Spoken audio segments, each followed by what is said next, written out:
Good morning students.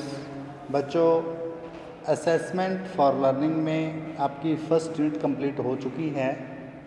आज हम second unit का फर्स्ट टॉपिक करेंगे, जिसमें concept of cognitive effective psychomotor domain of learning में रिवाइज्ड टैक्सोनॉमी ऑफ ऑब्जेक्टिव्स यानी उद्देश्यों का संशोधित वर्गीकरण। इसके अंतर्गत ज्ञानात्मक, भावात्मक और क्रियात्मक पक्ष की हम बात करेंगे कि लर्निंग प्रोसेस क्या है, उद्देश्य क्या है, लक्ष्य क्या है। लक्ष्य और उद्देश्यों में थोड़ा माइनर सा डिफरेंस है, जिसको स्पष्ट करते हुए आगे जो अनुदेशनात्मक निर्धारित उद्देश्य हैं उनकी चर्चा हम करेंगे, जिसको हम टैक्सोनॉमी या रिवाइज टैक्सोनॉमी के नाम से जानते हैं। और ब्लूम तथा इसके कुछ सहयोगियों ने इसको शुरू किया था कि व्यवहारपरक उद्देश्य क्या हैं, व्यवहारिक उद्देश्य किस प्रकार के होने चाहिए। इसे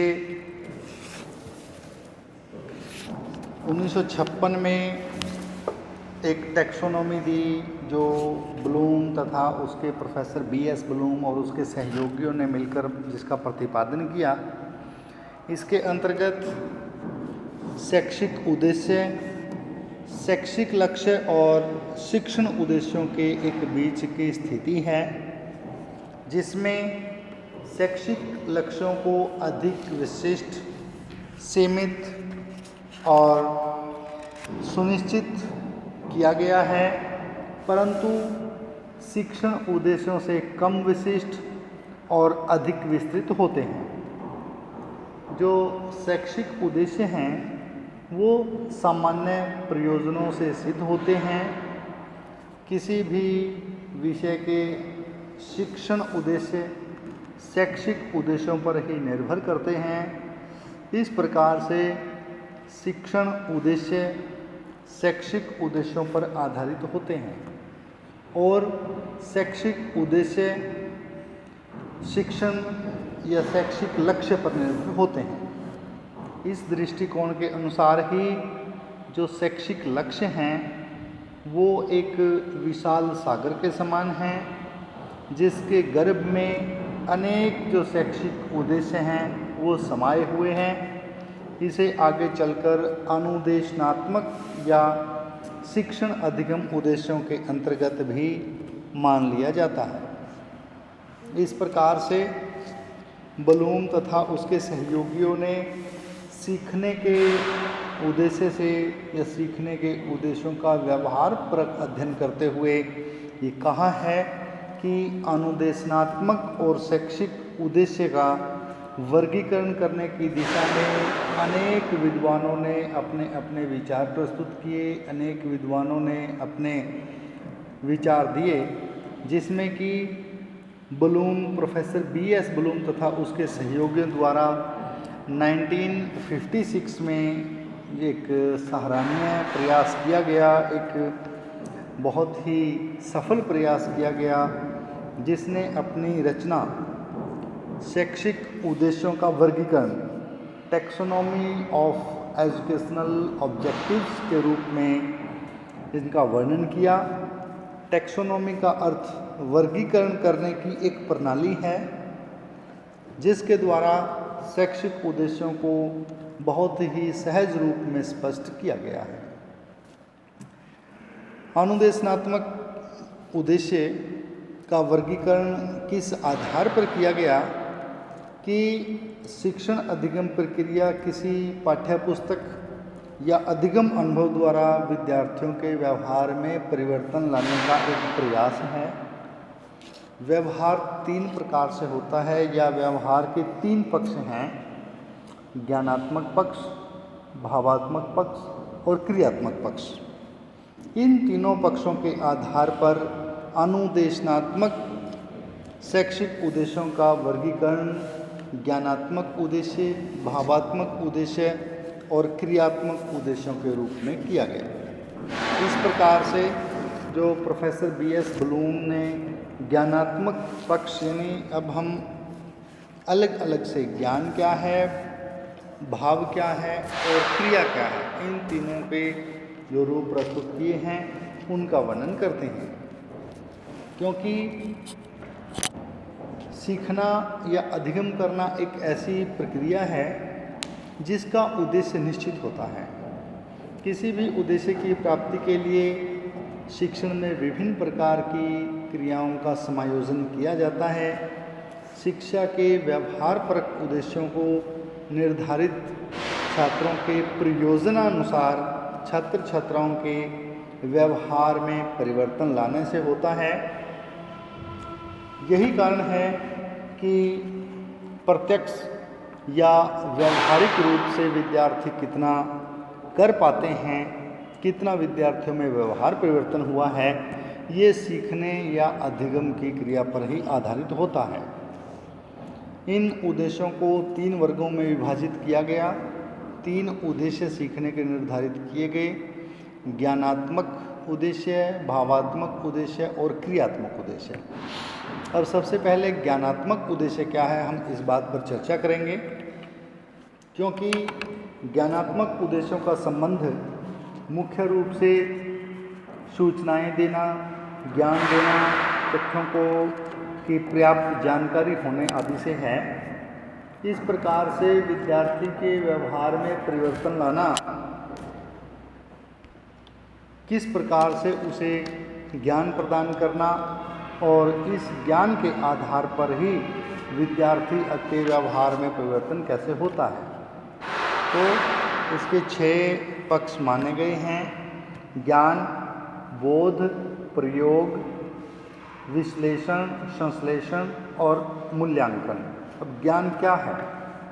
ज्ञान एक मुख्य मानसिक क्रिया है, क्योंकि छात्र कक्षा में पाठ्यक्रम से जो भी ज्ञान प्राप्त करता है उसे वो बिना किसी परिवर्तन किए ज्यों का त्यों याद कर लेता है। उसे ज्ञान पाठ्य पुस्तक की दृष्टि से इसे 3 स्तर पर माना जाता है: विशिष्ट बातों का ज्ञान, विशिष्ट तथ्यों से संबंधित साधनों या रीतियों का ज्ञान या सामान्यकरण का ज्ञान। इसकी जो कार्यसूचक क्रियाएं होती हैं वो है सूची देना, परिभाषित करना, चयन करना या पहचानना। मानसिक क्रियाओं के अंतर्गत इसमें प्रत्यास्मरण करना और अभिव्यान करना दोनों सम्मिलित होते हैं। उसके बाद है बोध। बोध होता है एक तरह की अंडरस्टैंडिंग। जहाँ पर ज्ञान हम नॉलेज की बात करते हैं, उसके बाद आती है अंडरस्टैंडिंग। बोध का अर्थ है नवीन जितनी भी वस्तुएं हैं छात्रों की समझ में आना।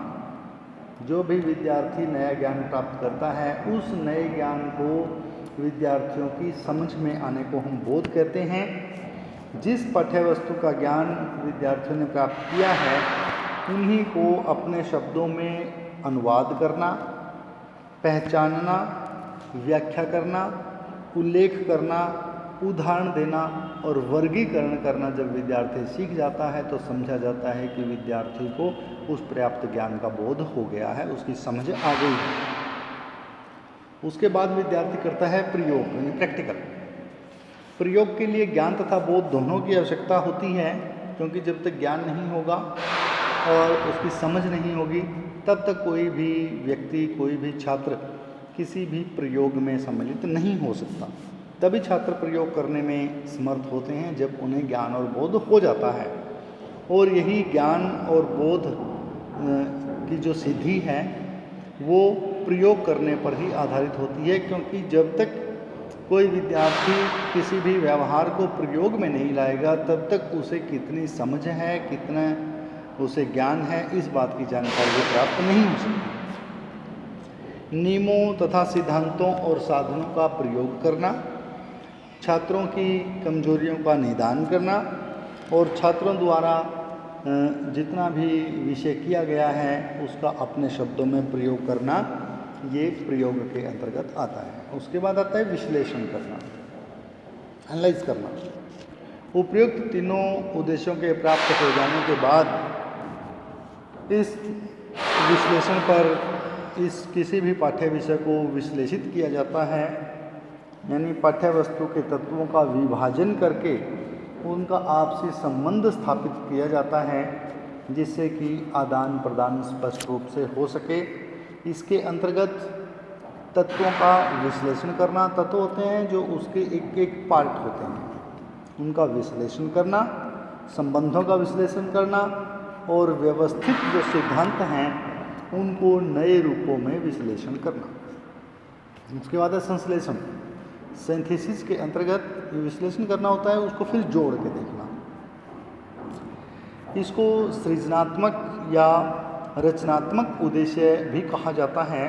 इसके अंतर्गत विश्लेषित किए गए सभी तथ्यों को विद्यार्थी फिर आपस में किसी से संबंध स्थापित करके देखता है, आपस में जोड़कर देखता है, एकत्रित करके उनको पूर्ण करने का प्रयास किया जाता है या एकत्रित करके उनको पूर्ण रूप प्रदान किया जाता है। तो एक नया ढांचा तैयार इससे हो जाता है। और विभिन्न तत्वों का संश्लेषण करना, तत्वों का संश्लेषण करके उनकी नवीन योजनाएं प्रस्तावित करना और तत्वों के अपूर्ण संबंधों को खोजना, ये संश्लेषण के अंतर्गत आता है। उसके बाद आता है मूल्यांकन। मूल्यांकन इवैल्यूएशन की बात जब हम करते हैं, एक ज्ञानात्मक पक्ष का ये एक अंतिम पक्ष है, अंतिम रूप है, जिसमें पाठ्यवस्तु तथा नियमों, पाठ्यवस्तु के नियमों, सिद्धांतों तथा तथ्यों का संबंध एक आलोचनात्मक दृष्टि से मालूम किया जाता है, जिसमें कि शिक्षण के निर्धारित उद्देश्यों की प्राप्ति हुई या नहीं हुई, शिक्षण के उद्देश्यों को कितने अच्छे ढंग से प्राप्त किया जा चुका है, इस बारे में निर्धारण करना ये मूल्यांकन का ही उद्देश्य है। तो बच्चों, ज्ञानात्मक पक्ष के अंतर्गत ज्ञान, बोध, प्रयोग, विश्लेषण, संश्लेषण और मूल्यांकन, यानी एक किसी भी विषय वस्तु के बारे में जानकारी लेना, फिर उसकी समझ आना, फिर उसको प्रयोग करना, उसको खंड खंड करके विभाजित करके देखना, फिर उन खंडों को जोड़ के देखना और अंतिम पड़ाव में इसके मूल्यांकन की बात आती है कि विद्यार्थियों ने कितना सीख लिया है, विद्यार्थियों को कितना ज्ञान प्राप्त हो गया है। ये था ज्ञानात्मक पक्ष। अब उसके बाद है भावात्मक पक्ष। भावात्मक पक्ष क्या है? इस उद्देश्य का संबंध विद्यार्थी की रुचि से, आकर्षण से और सद्वृत्तियों से है। इसके अंतर्गत छात्र की जितनी भी पाठ्य वस्तु हैं, जो पाठ्य सामग्री है, उसमें निर्धारित किसी भी पाठ के भाव पक्ष और कला पक्ष दोनों ही उस विषय के दोनों पक्षों पर विचार किया जाता है, क्योंकि भावात्मक उद्देश्यों को भी प्रोफेसर B.S. ब्लूम और उसके साथियों ने 5 वर्गों में विभाजित किया है, जिसमें ग्रहणता, प्रतिक्रिया, आकलन, संगठन और चरित्र निर्माण का कार्य होता है। अब बात करते हैं ग्रहणता क्या है। ग्रहण करना, इसे ध्यान देना भी कहा जाता है। इस वर्ग के अंतर्गत अध्यापक द्वारा निर्धारित किसी भी विषय वस्तु के प्रति विद्यार्थियों को आकर्षित करना है, मानवीय मूल्यों को ग्रहण करने के लिए प्रेरित करना है। ये वर्ग पसंद करना, स्वीकार करना, चयन करना या सुनना आदि को विकसित करता है। उसके बाद है प्रतिक्रिया। प्रतिक्रिया में ये वर्ग ग्रहणता पर ही आधारित होता है, जो प्रतिक्रिया का वर्ग है। जब विद्यार्थी में मूल्यों को ग्रहण कर लिया जाता है या मूल्यों को ग्रहण करने की इच्छा जागृत हो जाती है, तब और वह शैक्षिक गतिविधियों में भाग लेना शुरू कर देता है, तो उसकी प्रतिक्रियाओं को पहचाना जा सकता है। प्रतिक्रिया से भाव है कि वो किस प्रकार का रिस्पॉन्स करता है, उसके रिस्पॉन्स को पहचाना जाता है। ऐसा पहचानने में ये वर्ग उत्तर देना, लिखना, आत्मविश्वास, इच्छा शक्ति को विकसित करने में हमारी मदद करता है, सहायता करता है। उसके बाद आता है आंकलन। जब विद्यार्थी किसी भी विषय वस्तु को ग्रहण करके उसके प्रति अपनी प्रतिक्रियाएं, अपने जवाब देने लग जाता है, उसको समझ जाता है, तो इसके लिए वस्तु विचार उसी सीमा तक उसको प्रभावित करते हैं, उसी सीमा तक उसके लिए मूल्यवान होते हैं जिस सीमा तक वो व्यवहार उसके प्रयोजन की पूर्ति करते हैं।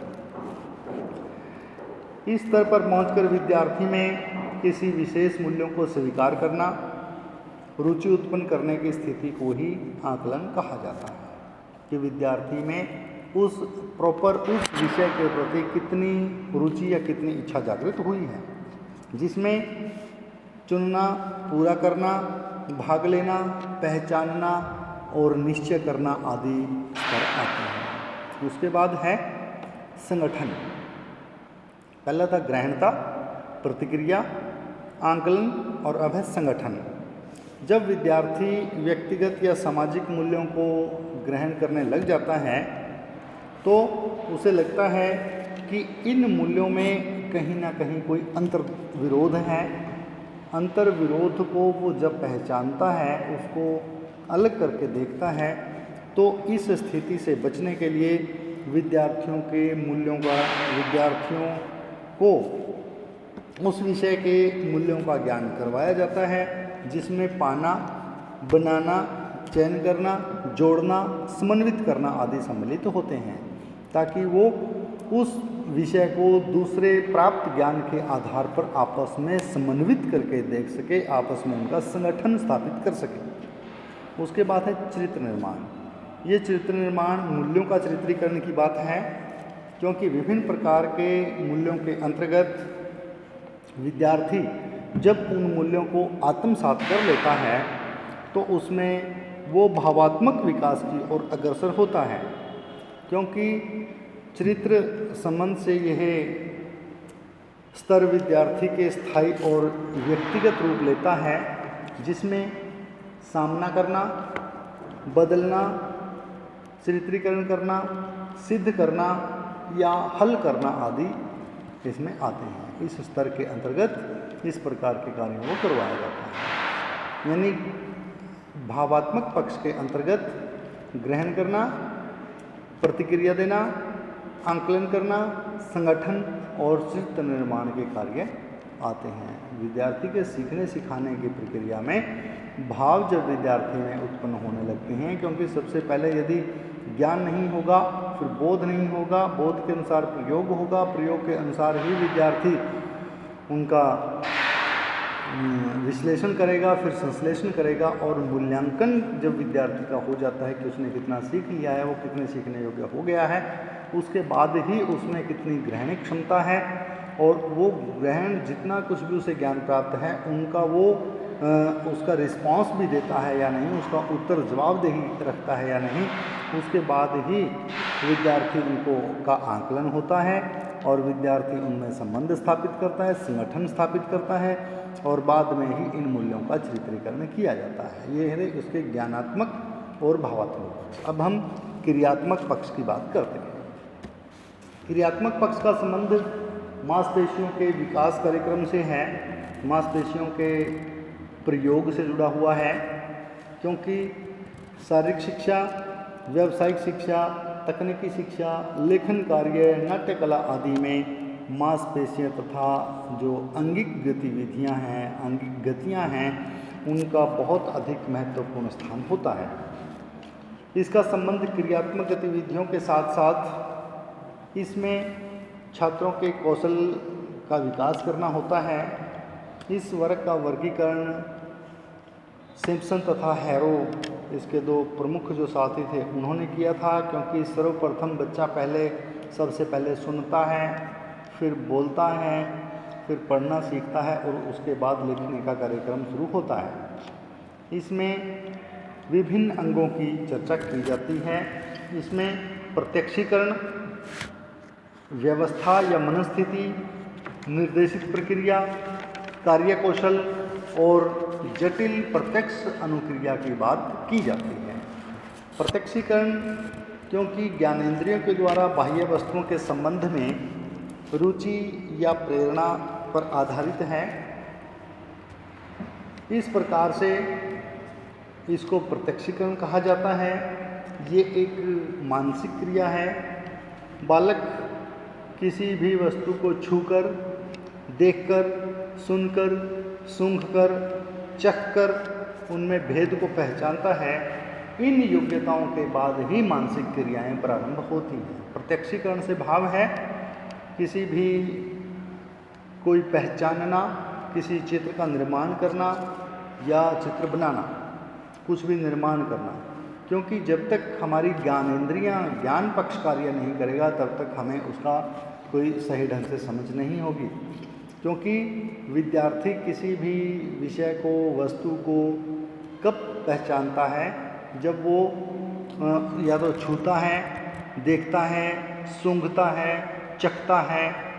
इस प्रकार से जितने भी ज्ञानेंद्रियों का जो कार्य है वो बिना देखे नहीं कर सकता, बिना सूंघे नहीं, बिना चखे नहीं, क्योंकि उसके कैसा खट्टा है, मीठा है, गर्म है, ठंडा, ये छूकर, चखकर, सुनकर, देखकर, इस प्रकार से ये त्वचा पर आधारित है, ये सब शारीरिक क्रियाओं पर आधारित है। तो ये है उसका प्रत्यक्षीकरण। उसके बाद आती है उसकी मनोस्थिति। मनोस्थिति व्यवस्था, इनसेट। ये एक विशेष प्रकार का कार्य तथा एक अनुभव है, क्योंकि अनुभव से पूर्व का एक समायोजन भी है। सीखी गई वस्तु को किन्हीं भी सिद्धांतों, सूत्रों, नियमों में बांधने की प्रक्रिया में इसका प्रयोग किया जाता है। इसमें बनाना, कोई प्रारूप तैयार करना आदि का उल्लेख किया जाता है। उसके बाद है निर्देशित प्रक्रिया। इसमें उन योग्यताओं की ओर ध्यान दिया जाता है, क्योंकि निर्देशन देना एक जटिल सा कार्य है। तो ये ऐसा कार्य है जो किसी के द्वारा बताए जाने पर किया जाता है, निर्देशित किया जाता है। इसमें उन योग्यताओं पर ध्यान दिया जाता है जो जटिल कार्य करने के लिए आवश्यक होती हैं। निर्देशित प्रक्रिया एक ऐसा कार्य व्यवहार है जिसमें कोई व्यक्ति अन्य व्यक्ति को निर्देशित करता है, जिसमें पहचानना और व्यवस्थित करने को सम्मिलित किया जाता है। आगे कार्य कौशल। इस स्तर पर विद्यार्थी किसी को कार्य करने के लिए आवश्यक आत्मविश्वास तथा जितना भी पर्याप्त कार्य कौशल है वो करने का प्रयास करता है, क्योंकि शिक्षण करते समय बीच बीच में जो विद्यार्थियों से प्रश्न पूछे जाते हैं, कक्षा में जो गृह कार्य दिया जाता है, वो सब इसी का एक उदाहरण है। तो अभ्यास करना या सुधार करना आदि इस कार्य कौशल के अंतर्गत आते हैं। उसके बाद है जटिल प्रत्यक्ष अनुक्रिया, यानी कॉम्प्लेक्स बिहेवियर की हम बात करते हैं। इस स्तर पर विद्यार्थी में जटिल से जटिल कार्य कम से कम समय में तथा कम शक्ति में पूरा करने की योग्यता उत्पन्न की जाती है। शिक्षण के अंतर्गत भाषण तथा लेखन के कार्य इस क्रिया के अंतर्गत करवाए जाते हैं। अब बच्चों, ज्ञानात्मक, भावात्मक, क्रियात्मक तीनों पक्ष जब पूर्ण हो जाते हैं तो विद्यार्थी किसी भी भाषा में अपनी पकड़ को मजबूत बना लेता है, किसी भी कार्य को करने में सक्षम हो जाता है। ज्ञानात्मक, हम एक बार फिर से रिपीट करते हैं, ज्ञानात्मक पक्ष के अंतर्गत ज्ञान, बोध, प्रयोग, संश्लेषण, विश्लेषण और मूल्यांकन का कार्य आता है। भावात्मक पक्ष के अंतर्गत ग्रहणता, अनुक्रिया, संगठन, संश्लेषण, विश्लेषण और मूल्यांकन की बात आती है। और क्रियात्मक पक्ष के अंतर्गत हमारे प्रत्यक्षीकरण, मनस्थिति, निर्देशित प्रक्रिया, कार्य कौशल और जटिल प्रत्यक्ष अनुक्रिया की बात आती है। यानी अब संक्षेप रूप में हम कह सकते हैं कि किसी भी उद्देश्य की पूर्ति के लिए हमें अनेक प्रकार की क्रियाएं करनी होती हैं। हम किसी भी एक क्रिया के द्वारा विद्यार्थी में परिवर्तन नहीं ला सकते। इसके लिए अनेक प्रकार की क्रियाएं करनी होती हैं। इन्हें विभिन्न क्रियाओं द्वारा ही ऐसे कार्यों को प्राप्त किया जाता है। हमारे शिक्षण के उद्देश्यों को पूरा अनेक प्रकार की क्रियाओं द्वारा ही किया जाता है। उद्देश्यों का व्यवहारिक ढंग से या व्यवहारिक रूप से प्रभावशाली ढंग से प्राप्त करने के लिए ब्लूम तथा उसके साथियों ने जो एक सशक्त और अर्थपूर्ण विधि का प्रतिपादन किया है, जो शिक्षा के उद्देश्यों को प्राप्त करने में, व्यवहारिक रूप से लागू करने में कारगर भी सिद्ध होती है, कारगर मानी जाती है। तो बच्चों, आज हमने शिक्षा के व्यावहारिक पक्ष की या अनुदेशनात्मक उद्देश्यों की बात की। कल इसी सेकंड यूनिट में सेकंड टॉपिक पर चर्चा करेंगे। आज के लिए इतना ही। धन्यवाद।